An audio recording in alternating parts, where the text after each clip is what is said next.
English shorthand high speed 150 words per minute. Book code HS5M of National Shorthand School Vizag. Passage number 44. Please get ready. Start. We have made some progress in putting the railways on a sound financial and administrative footing. My budget had a very friendly recognition at the hands of members, and the compliments they paid became almost a chorus. One member did say that he was not prepared to join what he described as a mutual admiration society, but even that member joined in the substance of the observations of the others. I agree with the observation made by some members that the railways must reorient their policy as regards construction. That is, that it should be based not so much upon the financial returns that could be expected from a project, but on the recognition of the fact that the railways played a very important part in the general economic improvement of the country. In my budget speech, I have made a reference to this reorientation of policy. The conclusion arrived at by the Railway Convention Committee was based on a recognition of this fact. We have made provision for implementing such a policy in the budget for the coming year. Mr. Jain had said that the separation between general finance and railway finance should be completed. I have given reasons in my budget speech as to why it is not advisable or desirable to attempt at such a separation now or for several years to come.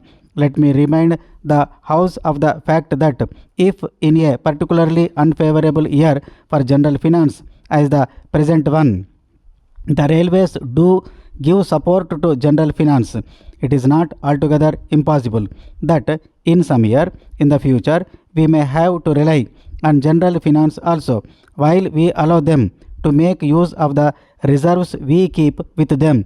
They pay us a fairly satisfactory rate of interest.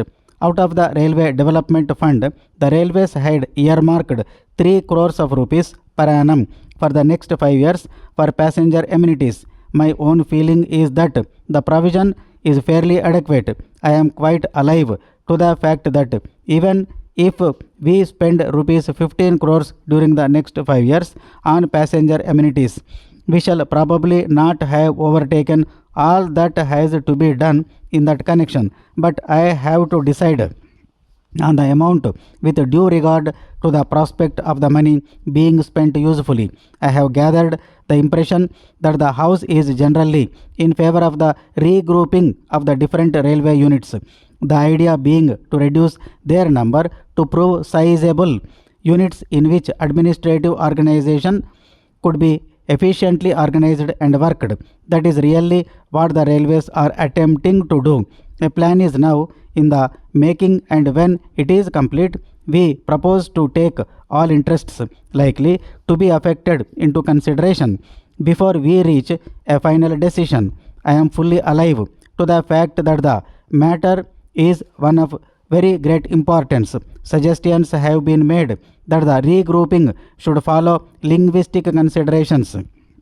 I am afraid that that is a thing which I cannot myself give my approval to.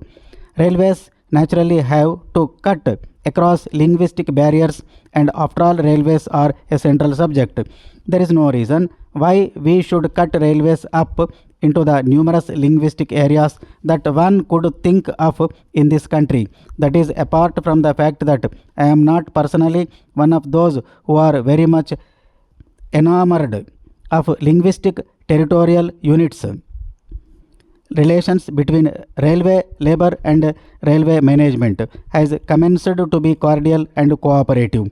There are, of course, occasions on which the two All India bodies express their grievances as to particular action taken by the Railway Board. They pass resolutions, and it is not a matter of surprise that when a labour federation does pass a resolution, it always attaches a sanction to it, namely that if it is not accepted, something dire will happen. I am perfectly sure that the All India Railway Men's Federation, or for that matter, the other All India organization concerned, will never venture on a strike except for the most compelling reasons. I say this with reference to both the organizations. There was a note of disappointment which was expressed by Mr. Shastri that in my reference to the averting of last year's strike, I gave all the praise to one particular organization and left his organization out of the picture. He is not doing me justice. If he will read the sentence in my speech, he will find facts as I know them.